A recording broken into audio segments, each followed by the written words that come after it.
నమస్తే, welcome to 69 TV news. నేను మానస. ముందుగా బులెటిన్ లో హెడ్లైన్స్ చూద్దాం.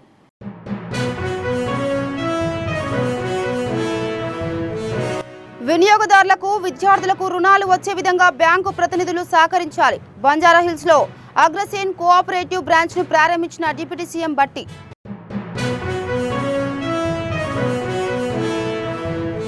ప్రభుత్వ స్థలాలు ఉన్నవి ప్రజల అవసరాలకే కానీ అమ్మకానికి కాదు. సర్కారు నిర్ణయాన్ని ఉపసంహరించుకోకుంటే ప్రధానికి ఫిర్యాదు చేస్తానన్న are Krishnaiah.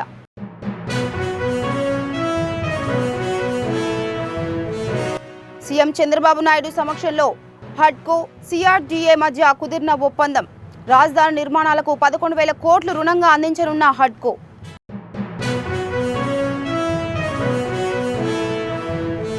చెస్లో Nobel world record సాధించిన మిర్యాలగూడకు చెందిన విద్యార్థి. నారా దేవాంశ్ పేరిట ఉన్న రికార్డును తిరుగరాసిన గుండా కార్తికేయ్.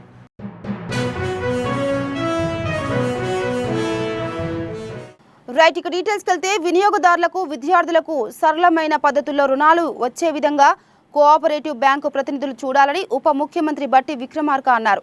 బంజారాహిల్స్లో అగ్రసేన్ కోఆపరేటివ్ 7వ బ్రాంచ్ను ఆయన ముఖ్య అతిథిగా విచ్చేసి ప్రారంభించారు. ఈ సందర్భంగా బట్టి మాట్లాడుతూ సమాజంలో కోఆపరేటివ్ బ్యాంకు ప్రతినిధులు పలు రకాలుగా సమాజ సేవలో ఉన్నారని, వ్యాపార రంగంలో ఉన్న వీరు మరింత మంది ఆర్థికంగా ఎదిగేందుకు గృహ, విద్యా రుణాలను సరళతరం చేయాలని అన్నారు.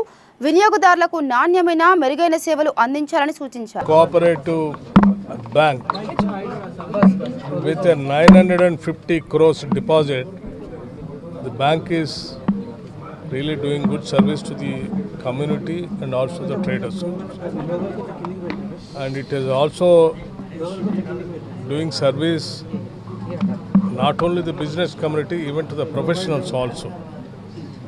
They have a tailor-made schemes right from the doctors to other professionals also. The chairman of the bank, Pramod Kumar Kediaji, and the board of directors, they are trying their level best of serving to the society for the well-being of the society and betterment of the state, for the economic growth. Even industrial promotion, trading promotion, other professional courses, even for educational loans also, I think that they are coming forward and trying their level best.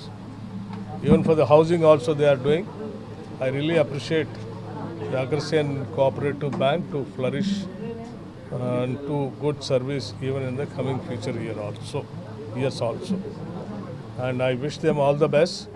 The bank will grow big and big, and finally to the stage where they'll reach to the commercial bank stage and compete with the most nationalized banks to that level. Thank you. आम आदमी के लिए उनकी आकांक्षा, उनके सपनों को पूरा करने के लिए जो बैंक के माध्यम से जो सहयोग करेंगे, जो लोन देंगे, उसमें आपको बहुत बहुत सफलता मिले। आप सबकी अपेक्षाओं पर खरा उतरें। आज आपने 7वीं की है और अगले 2 साल में आप 20वीं ब्रांच का उद्घाटन करें, यही हम सब की तरफ से शुभकामनाएं। हमारे यहाँ एक संस्कृत में सूक्त है, छाया अन्यस्य कुर्वन्ति तिष्ठन्ति स्वयं आतपा फलान्यपि परार्थाय वृक्षा सत्पुरुषा इव है।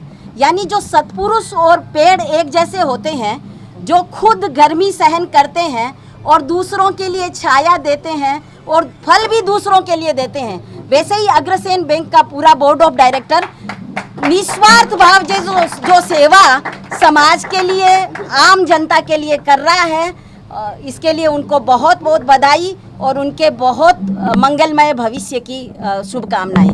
ధన్యవాదాలు. ప్రభుత్వ భూములను వేలం వేసి అమ్మొద్దని రాజ్యసభ సభ్యులు ఆర్ కృష్ణయ్య వ్యతిరేకించారు. హైదరాబాద్ ఇందిరా పార్క్ ధర్నా చౌక్ వద్ద జాతీయ బీసీ సంక్షేమ సంఘం విద్యార్థుల జేఏసీ జాతీయ అధ్యక్షులు నీలా వెంకటేశం, విద్యార్థి యువజన సంఘం రాష్ట్ర అధ్యక్షులు జల్లంపల్లి అంజీ ఆధ్వర్యంలో విద్యార్థులతో కలిసి ధర్నాకు నిర్వహించారు.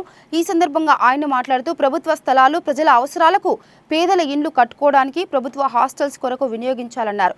అంతేకాని అమ్మడానికి కాదన్నారు. రాష్ట్ర ప్రభుత్వం ప్రభుత్వ భూములు అమ్మే నిర్ణయాన్ని ఉపసంహరించుకోకపోతే ప్రధానమంత్రి నరేంద్ర మోడీకి ఫిర్యాదు చేస్తామని హెచ్చరించారు.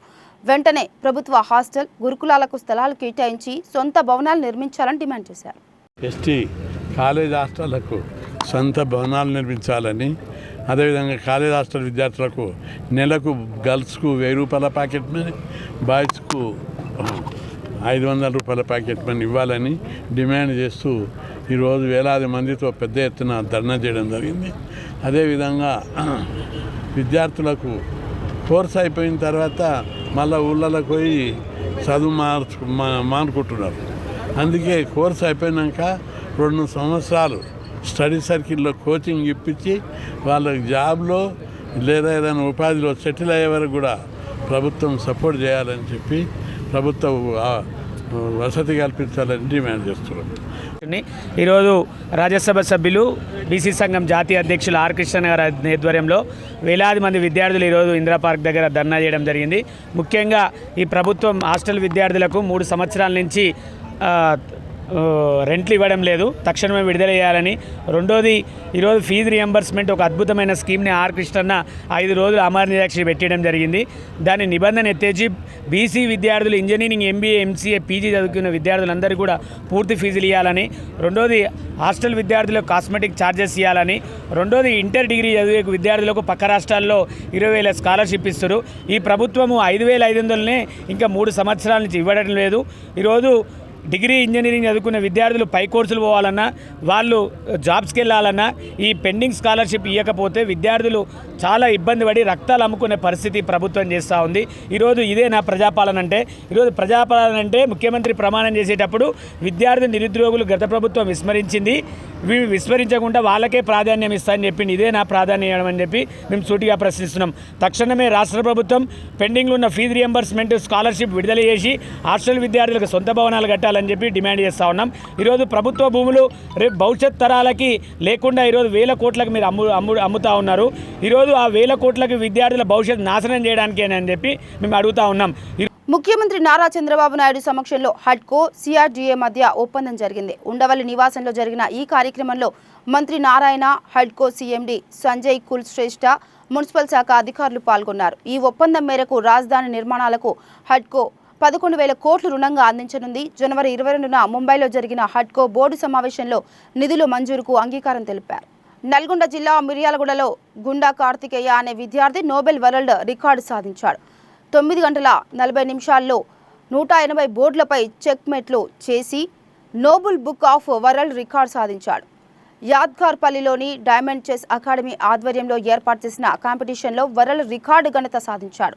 180 బోర్డులపై వేగవంతంగా పావులు కదుపుతూ 5,334 ప్రాబ్లమ్స్, కాంబినేషన్స్ అండ్ గేమ్స్ ఇన్లాస్లో పోల్గార్లో ఫజిల్స్ పరిష్కరించి ప్రపంచ రికార్డు సాధించాడు. గతంలో 12 నిమిషాల్లో ఈ ఘనత సాధించి ఆంధ్రప్రదేశ్ ముఖ్యమంత్రి చంద్రబాబు నాయుడు మనవడు నారా దేవాంశ్ పేరిట ఉన్న రికార్డులను చిన్నారి కార్తికేయ చెరిపివేసి సరికొత్త రికార్డును నెలకొల్పాడు. అందరికీ నమస్కారం. నా పేరు దివ్యశ్రీ. నేను డైమండ్ చెస్ అకాడమీ ఫౌండర్ని. సో ఈరోజు గుండా కార్తికేయ ఆల్రెడీ 175 బోర్డ్స్లో నారా దేవాంశ్ ఏదైతే రికార్డ్ చేశాడో ఆ రికార్డ్ని 5 boards extra and also 2.5 minute టైంని కట్ చేసుకొని ఈరోజు రికార్డ్ నోబెల్ వరల్డ్ రికార్డ్ ద్వారా మనకి అఫీషియల్ అటెంప్ట్లో సక్సెస్ అవ్వడం జరిగింది. So I wish Karthikeya a very good success. ఇలానే ఇంకా ముందు కావాలి, వస్తూనే ఉంటాయని చెప్పేసి నేను కోరుకుంటున్నాను. ప్రదర్శన నిర్వహించి అందరినీ ఆశ్చర్యపరిచారు. చిన్న వయసులో తల్లిదండ్రులు కార్తికేయని ఇంత వాణ్ణి చేసినందుకు సంతోషంగా ఉంది. వారికి భగవంతుడు ఆయురారోగ్యాలు కల్పించాలని కోరుకుంటూ ముందు భవిష్యత్ తరంలో కూడా చెస్లో వరల్డ్ వైపు కూడా నడుచుకునే విధంగా తయారు చేసే విధంగా తల్లిదండ్రులు ప్రోత్సహిస్తే బాగుంటుంది. ప్రభుత్వ పరంగా గ్రామీణ క్రీడల్లో ఇది చేర్చడం కోసం నేను ప్రభుత్వ పరంగా ఎలాంటి సహాయం చేయడానికి నేను సిద్ధం. జూబ్లీహిల్స్లోని ఎంపీ డీకే అరుణ ఇంట్లో కలకలం రేగింది. ఓ ఆగంతకుడు అర్ధరాత్రి ఆమె ఇంట్లోకి చొరబడ్డాడు. ముసుగు బ్లౌజులు ధరించి ఇంట్లోకి ప్రవేశించి ఇంట్లో కిచెన్ సీసీ కెమెరాలు ఆఫ్ చేశాడు. అయితే దుండగుడు వచ్చిన సమయంలో డీకే అరుణ ఇంట్లో లేకపోవడంతో ప్రమాదం తప్పింది. జూబ్లీహిల్స్ పోలీసులకు డీకే అరుణ సిబ్బంది ఫిర్యాదు చేశారు.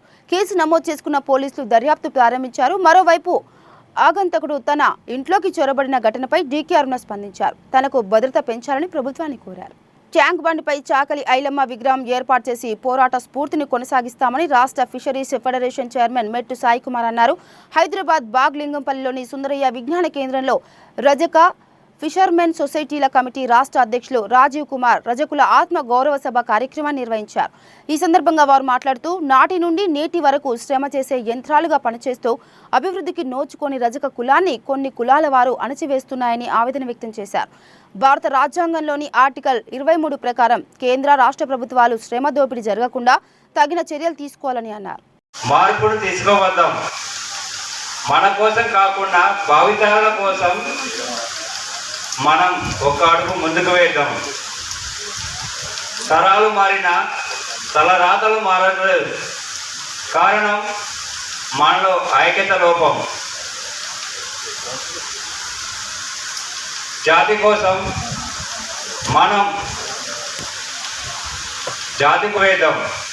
ఒకరోజు క్షణం ఒకరోజు టైం కేటాయించిన మాత్రాన మనకు ఏం నష్టం ఏమీ కాదు.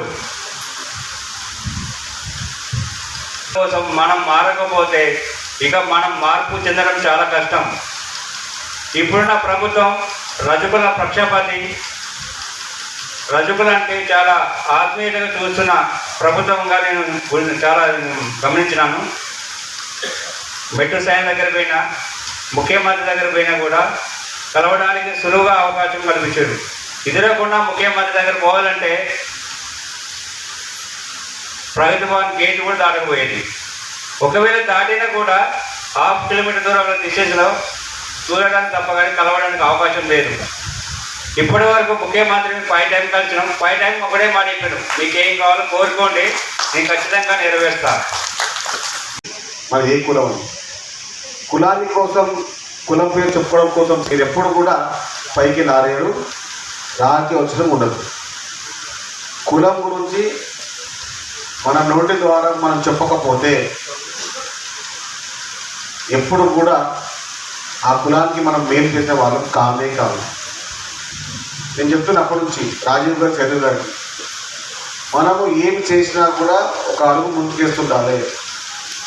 ఒకసారి ఇబ్బంది ఏర్పడుతుంది, ఒకసారి కష్టాలు ఏర్పడతాయి, అందరు ఏమైనా చేస్తారు. అయినా కానీ చాకలి ఐలమ్మ గారి స్ఫూర్తి, ఆమె పోరాట పటిమ, ఆమె ఆశీర్వాదం ఇప్పుడు అందరిపైన, ముఖ్యంగా రజక కులస్తుల పైన ఉంటుంది. ఇంకేం ముచ్చట లేదు. మీరు చెప్పినట్టుగా నేను చెప్తున్నాను, మీకు తోడుగా నీడగా అండగా ఉంటుంది ముఖ్యమంత్రి రేవంత్ రెడ్డి గారి ప్రభుత్వం. ఇంకో మాట లేదు, ఇంకొక ఆలోచన లేదు. తప్పకుండా ట్యాంక్ బండ్ పైన చాకలి ఐలమ్మ గారి విగ్రహాన్ని ఏర్పాటు చేస్తారు. తెలంగాణ పటిమ, తెలంగాణ పోరాట పటిమ, తెలంగాణ యుద్ధం, తెలంగాణ యొక్క అస్తిత్వాన్ని కాపాడింది అందరికీ తెలిసే విధంగా ఆ గడ్డ పైన, మన గడ్డ చాకలి ఐలమ్మ గారి పేరు చెప్తే ఒక ఉవ్వెత్తున తేజం, ఒక ధైర్యం, ఒక సాహసం. ఆ తల్లి యొక్క విగ్రహం పెట్టడం అంటే మనందరి అదృష్టం. రేవంత్ రెడ్డి గారు ముందు చెప్పారు, రేవంత్ రెడ్డి గారు రెడ్డి కులస్తులైనా కూడా బీసీల పక్షపాతి. విశాఖ అక్కయ్యపాలెం వద్ద తెలుగుదేశం పార్టీ వ్యవస్థాపక అధ్యక్షులు ఎన్టీఆర్ విగ్రహ ఆవిష్కరణ ఘనంగా జరిగింది. ఈ కార్యక్రమంలో స్థానిక శాసనసభ్యులు విష్ణుకుమార్ రాజు, ఎమ్మెల్సీ చిరంజీవిరావు, కార్పొరేటర్లు, టీడీపీ నాయకులు హాజరయ్యారు. ఈ సందర్భంగా పలువురు నేతలు ఎన్టీఆర్ రాజకీయ ప్రస్థానం, ప్రజాసేవలను స్మరించుకున్నారు.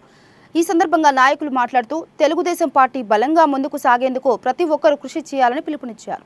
అనుకోవద్దు. ఈరోజు ఈ కార్యక్రమానికి విచ్చేసిన గౌరవనీయులైన వేపాడ చిరంజీవి గారు, గౌరవ ఎమ్మెల్సీ గారు, అట్లాగే నజీర్ గారు, అట్లాగే లొడగల కృష్ణ గారు, అట్లాగే ఈ కార్యక్రమాన్ని ఏర్పాటు చేసిన కోయిలాడ వెంకటేష్ గారు, ఇంకా మిగిలిన ఆయనకి సహకరించిన బుడ్డేటి మోహన్ గారు, ఇట్లాగా ఇంకా వచ్చిన నాయకులు ఇక్కడికి వచ్చారు. అందరూ కూడా గౌరవంగా మన గౌరవనీయులైన ఎన్టీ రామారావు గారు, తెలుగుదేశం పార్టీ వ్యవస్థాపకుడు. వారిని గౌరవించుకోవడానికి అందరూ ఇక్కడికి రావడం జరిగింది. ఇదివరకు ఏదైతే విగ్రహం కొంచెము పక్కకి ఒరిగి సరైన పద్ధతిలో లేని వలన దీనికి ఈ విగ్రహాన్ని ఇచ్చిన అంటే దాత వీరాభిమాని అయిన అప్పాజీ గారు ఈ విగ్రహాన్ని సుమారు 10 సంవత్సరాల నుంచి విగ్రహ స్థాపన చేయాలనే ఉద్దేశంతో ఉండి ఈరోజు ఆ కార్యక్రమం పూర్తి చేయడమైంది. దీని అందరికీ సహకరించిన ప్రతి ఒక్కరికి కూడా ధన్యవాదములు తెలియజేసుకుంటూ, అట్లాగే ఎన్టీ రామారావు అంటే తెలుగు జాతికి ముద్దు బిడ్డ, అట్లాగే తెలుగు భాషకి కానీ లేకపోతే తెలుగువారి గౌరవాన్ని ప్రపంచవ్యాప్తంగా చాటి చెప్పిన మహానుభావుడు ఎన్టీ రామారావు గారు. కేంద్ర ప్రభుత్వం వెంటనే ఓబీసీల కులగణను చేపట్టాలని all India OBC employees federation రాష్ట్ర అధ్యక్షులు దానాచారి డిమాండ్ చేశారు. హైదరాబాద్ సుందరయ్య విజ్ఞాన కేంద్రంలో ఏర్పాటు చేసిన కార్యక్రమానికి ఆర్ కృష్ణయ్య ముఖ్య అతిథిగా పాల్గొన్నారు. ఈ సందర్భంగా వారు మాట్లాడుతూ దేశంలో అన్నింటికీ కులగణనలు ఉన్నాయి, కానీ ఓబీసీల కులగణన చేపట్టడం లేదని కేంద్రంపై ధ్వజమెత్తారు. రాష్ట్ర ప్రభుత్వం కామారెడ్డి డిక్లరేషన్లో ప్రకటించిన ప్రకారం కేంద్రంలో ఓబీసీల కులగణనపై ఒత్తిడి చేయాలని విజ్ఞప్తి చేశారు. 65% ఉన్న ఓబీసీలకు మంత్రిత్వ శాఖను ఏర్పాటు చేయాలని ఈ సందర్భంగా వారు డిమాండ్ చేశారు. ఈ కార్యక్రమంలో all India OBC employees federation అధ్యక్ష కార్యదర్శులు, సభ్యులు తదితరులు పాల్గొన్నారు. ఎంప్లాయీస్ ఫెడరేషన్ తెలంగాణ రాష్ట్ర ప్రధాన కార్యదర్శి ఈరోజు హైదరాబాద్ నగరంలో సుందరయ్య కళానిలయంలో జరుగుతున్నటువంటి all India OBC central executive committee మీటింగ్కు మేమందరం హాజరయ్యాం. ఈ సందర్భంగా ఓబీసీ ఉద్యోగ సంఘాలు దేశవ్యాప్తంగా ఉన్న insurance, banking, public sector and government sector అన్ని కూడా హాజరైనాయి. ముక్త కంఠంతో ఈరోజు ఓబీసీ డిమాండ్ల మీద మరి చర్చలు జరిగాయి. ప్రధానంగా ఓబీసీ ఉద్యోగులకు ప్రమోషన్లలో రిజర్వేషన్లు కల్పించాలని నాచియప్పన్ కమిటీ ఏదైతే రిపోర్ట్ ఇచ్చిందో దానిని వెంటనే కేంద్ర ప్రభుత్వం అమలు చేయాలి. గతంలో ఎస్సీ ఎస్టీలకు ప్రమోషన్లలో రిజర్వేషన్లు ఇచ్చినట్టుగా ఓబీసీలకు కూడా రిజర్వేషన్లు ఇవ్వాలని మేము డిమాండ్ చేస్తూ ఉన్నాం. అలాగే రాష్ట్ర ప్రభుత్వం, తెలంగాణ రాష్ట్ర ప్రభుత్వం ఏదైతే కులగణనలో కులగణనలో జరిగి మరి 42% రిజర్వేషన్లు అమలుకు మన క్యాబినెట్ ఏదైతే నిర్ణయం తీసుకుందో ఇది ఫర్దర్గా అసెంబ్లీ తీర్మానం చేసి కేంద్ర ప్రభుత్వంతో ఒప్పించి పార్లమెంట్ తీర్మానం చేసి 9 షెడ్యూల్ రాజ్యాంగంలోని 9వ షెడ్యూల్లో ఎట్లయితే తమిళనాడు రాష్ట్రం ఎట్లయితే 9వ షెడ్యూల్లో పెట్టిందో అట్లాగే పెట్టి ఫర్దర్గా ఫ్యూచర్గా రాజకీయ సంక్షోభం కానీ ఎలాంటి కోర్టు కేసులు లేకుండా మరి 9వ షెడ్యూల్లో పెట్టి ఈ యొక్క తెలంగాణ రాష్ట్ర ప్రజలకు, బీసీలకు ఈ రాజకీయ, విద్య, ఉపాధి రంగాల్లో అన్ని రంగాల్లో కూడా రాజకీయ రంగాల్లో, విద్యాపరంగా, ఉద్యోగ రంగాల్లో కూడా 42% రిజర్వేషన్లు కల్పించే దిశగా ఈ ప్రభుత్వం కృషి చేయాలి. ఎంబడే కేంద్ర ప్రభుత్వము ఓబీసీలపై ఉన్న క్యాస్ట్ సెన్సస్ నిర్వహించాలని చెప్పేసి మేము కొన్ని సంవత్సరాల నుంచి అన్ని రాష్ట్రాల తరఫున ఉద్యమిస్తున్నాము. ఇవాళ కొన్ని రాష్ట్రాల్లో ఇండిపెండెంట్గా వాళ్ళు క్యాస్ట్ సెన్సస్ చేయడం జరిగింది. అదేవిధంగా మా తెలంగాణ రాష్ట్రంలో కూడా తెలంగాణ ప్రభుత్వం కూడా క్యాస్ట్ సెన్సస్ చేయడం జరిగింది. ఈరోజు మా రాష్ట్రంలో కాంగ్రెస్ ప్రభుత్వము కామారెడ్డి డిక్లరేషన్ ఏదైతే 42% రిజర్వేషన్ రాజకీయంగా, విద్యాపరంగా, ఉద్యోగపరంగా ఇస్తా అని చెప్పేసి రాహుల్ గాంధీ గారు ప్రకటన చేశారో అదేవిధంగా ఈరోజు మా రాష్ట్రంలో, తెలంగాణ రాష్ట్రంలో కూడా ఈ కాంగ్రెస్ ప్రభుత్వం 42% అనేది ఇవ్వడానికి ముందుకొచ్చారు. వారికి కూడా మేము హర్షం వ్యక్తం చేస్తున్నాము. ఏ విధంగానైతే మీరు చెప్పారో ఆ విధంగా మీరు రాష్ట్రంలో ఏ విధంగానైతే నిర్వహిస్తా అని చెప్పేసి అమలు చేశారో మీ క్యాబినెట్లో, రేపు పార్లమెంట్లో కూడా కేంద్రంలో రాజ్యాంగంగా మాకు 42% రిజర్వేషన్ రాజకీయంగా మరియు ఉద్యోగపరంగా మరియు విద్యాపరంగా ఇవ్వాలని చెప్పేసి తెచ్చేటట్టు మీరు ప్రయత్నం చేయాలని చెప్పేసి ఇలా ఈ తెలంగాణ రాష్ట్ర ప్రభుత్వాన్ని మేము కోరుతున్నాము. అదేవిధంగా మున్ముందు మేము కేంద్రంపై ఒత్తిడి తెచ్చి కేంద్రంలో కూడా వెంబడే ఓబీసీలకు క్యాస్ట్ సెన్సస్ చేయాలి. అదేవిధంగా ఇవాళ ఎన్నో మంత్రిత్వ శాఖలు ఉన్నాయి దేశంలో, కానీ ఇవాళ దేశ జనాభాలో 65% ఉన్న ఓబీసీలకు మాత్రం మంత్రిత్వ శాఖ లేదు. సమాజంలోని ప్రతి ఒక్కరికి సహాయ సహకారాలను అందించడంలో రాష్ట్ర వీరశైవ లింగాయత్ లింగ బలిజలు ముందుంటారని తెలంగాణ రాష్ట్ర వీరశైవ లింగాయత్ లింగ బలిజ రాష్ట్ర మహిళా రాష్ట్ర అధ్యక్షురాలు సూర్య శ్రావణి మాసెట్టి అన్నారు. హైదరాబాద్ సుందరయ్య విజ్ఞాన కేంద్రంలో అంతర్జాతీయ మహిళా దినోత్సవం వేడుకలను అంగరంగ వైభవంగా నిర్వహించారు. ఈ సందర్భంగా ఆమె మాట్లాడుతూ మహిళలు అన్ని రంగాల్లో రాణించినప్పుడే స్త్రీలకు గౌరవం పెరుగుతుందని స్పష్టం చేశారు. శరణార్థులు అయితే అంతర్జాతీయ మహిళా దినోత్సవం అనేది ప్రతి సంవత్సరము జరుపుకుంటూ ఉంటాం అన్నమాట. మా రాష్ట్ర వీరశైవ లింగాయత్ లింగబలిజ సంఘం తరఫున ప్రతి సంవత్సరము మేము అంతర్జాతీయ మహిళా దినోత్సవం అనేది జరుపుకుంటాము. సో ప్రతి ఇయర్ కూడా ఇలాగే వివిధ జిల్లాల నుంచి కూడా మహిళలందరూ కూడా మా సంఘం తరఫున మహిళలందరూ కూడా చాలా పెద్ద ఎత్తున వచ్చి యాక్టివ్గా పాల్గొని మంచిగా సక్సెస్ చేస్తారు. మా president Patlula Sangameshwar uncle, vice president Vennayeshwarappa గారి ఆధ్వర్యంలో మేము ప్రతి సంవత్సరం కూడా మంచిగా జరుపుకుంటున్నాం అన్నమాట. మహిళా దినోత్సవం ప్రోగ్రామ్స్ ప్రతి సంవత్సరం ఏముంటది అంటే ఆటలు ఆడిస్తాము వాళ్ళకి. అంటే జస్ట్ ఆటలు అంటే చిన్న చిన్న గేమ్స్ కాకుండా కొంచెము వాళ్ళ కపుల్స్ కొంచెము ఉండేటట్టు కొంచెము ఏమంటారు నాలెడ్జబుల్ గేమ్స్ లాగా అట్లనే కొంచెం ఎంకరేజ్ చేసి వాళ్ళు కూడా ఫైనాన్షియల్గా కొంచెం ఏమైనా ఉన్నా కూడా మా సంఘం తరఫున మా లింగాయత్ లింగబలిజ ఆడవాళ్ళందరికీ కూడా మేము ఫైనాన్షియల్గా కూడా సపోర్ట్గా ఉంటాం అన్నమాట. ప్రతి సంవత్సరం చేసి వాళ్ళకి ఏదైనా ఒకటి హెల్ప్ కూడా చేయడం జరుగుతుంది. సో అట్లా ప్రతి సంవత్సరం మంచిగా అందరు వచ్చి కొంచెం యాక్టివ్గా పాల్గొని వస్తున్నారు. మీడియా వాళ్ళు కూడా మీరు వచ్చి ఈసారి కూడా సక్సెస్ చేసినందుకు అందరికీ ధన్యవాదాలు.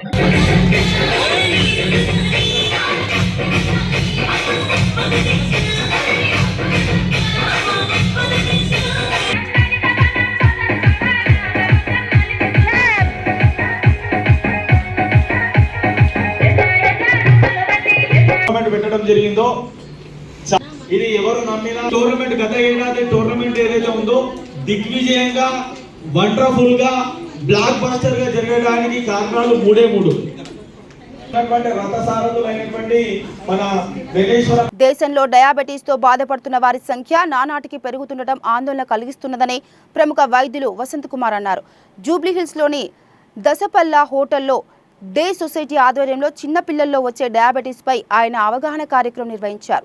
ఈ సందర్భంగా డాక్టర్ వసంత్ కుమార్ మాట్లాడుతూ తాము గత 25 ఏళ్లుగా డయాబెటీస్తో బాధపడుతున్న పేద వర్గానికి చెందిన చిన్న పిల్లలకు మందులు ఇవ్వడంతో పాటు ఇన్సులిన్ను ఉచితంగా అందజేస్తున్నామని అన్నారు. డయాబెటీస్ పై ప్రతి ఒక్కరికి అవగాహన ఉండాలని 30 ఏళ్లు దాటిన వారంతా షుగర్ పరీక్షలు చేయించుకోవాలని సూచించారు. నేను డాక్టర్ వసంత్ కుమార్, అపోలో హాస్పిటల్లో పనిచేస్తున్నాను. ఈరోజు ఇక్కడ ఈ కార్యక్రమం ఏంటంటే డయాబెటీస్ ఉన్న వాళ్ళకి, ముఖ్యంగా చిన్నపిల్లలకి, వాళ్ళకి మేము ఒక లాస్ట్ 25 ఏళ్ళ నుంచి ఎవరైతే పేద పిల్లలు ఉంటారో వాళ్ళకి ఇన్సులిన్ ఇవ్వటము, తర్వాత వాళ్ళకి షుగర్ చెక్ చేయడం అదంతా చేస్తుంటాం. ఆ రోజు వాళ్ళకి పిల్లలు కూడా అక్కడ ఉన్నారు. అదేవిధంగా పెద్దవాళ్ళని కూడా పిలిచి ఈ షుగర్ వ్యాధి బాగా ఎక్కువైపోతుంది మన దేశంలో కూడా, ముఖ్యంగా ఆహారాలు సరిగ్గా ఫాలో చేయకపోవటము, బరువు పెరగటము దానివల్ల. సో అందరూ కూడా 30 ఏళ్ళు దాటితే షుగర్ పరీక్ష చేసుకోవాలి, షుగర్ ఉంటే కంట్రోల్ చేసుకోవాలి, అప్పుడప్పుడు చెక్ చేసుకోవాలి, ఫుడ్ కంట్రోల్ చేసుకోవాలి, అవసరం ఉంటే మందులు కూడా వాడాలి. ఇవన్నీ అవేర్నెస్ క్రియేట్ చేయడానికి మనం చాలామంది పెద్దవాళ్ళని కూడా పిలిచాము. అట్లాగే పద్మనాభయ్య గారు అడ్మినిస్ట్రేటివ్ స్టాఫ్ కాలేజ్ చైర్మన్, ఆయన కూడా వచ్చారు.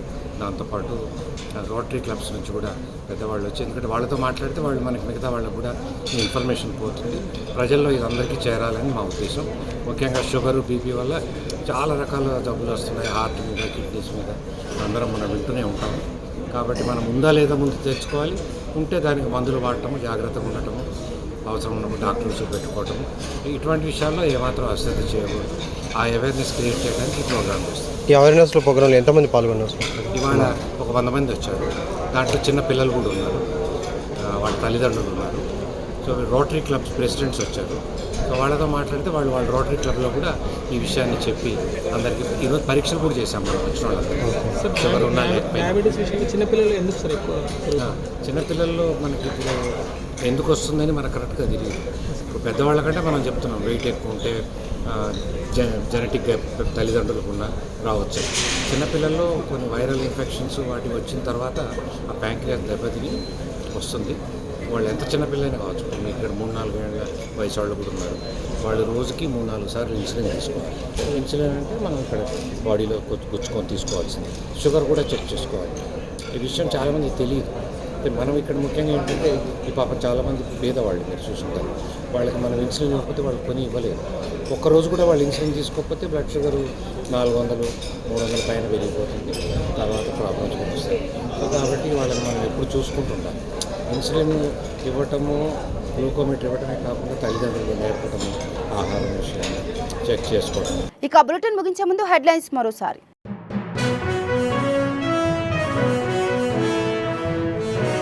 వినియోగదారులకు విద్యార్థులకు రుణాలు వచ్చే విధంగా బ్యాంకు ప్రతినిధులు సహకరించాలి. బంజారాహిల్స్లో అగ్రసేన్ కోఆపరేటివ్ బ్రాంచ్ను ప్రారంభించిన డిప్యూటీ సీఎం బట్టి.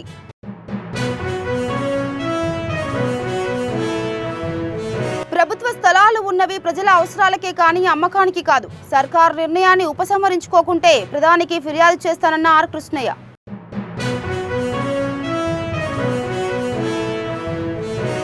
సీఎం చంద్రబాబు నాయుడు సమక్షంలో హడ్కో సిఆర్డీఏ మధ్య కుదిరిన ఒప్పందం. రాజధాని నిర్మాణాలకు 11,000 కోట్లు రుణంగా అందించనున్న హడ్కో.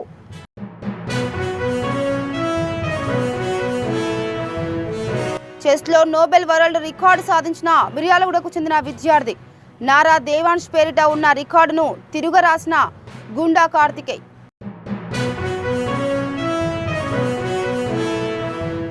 ఇవి బులెటిన్ అప్డేట్స్.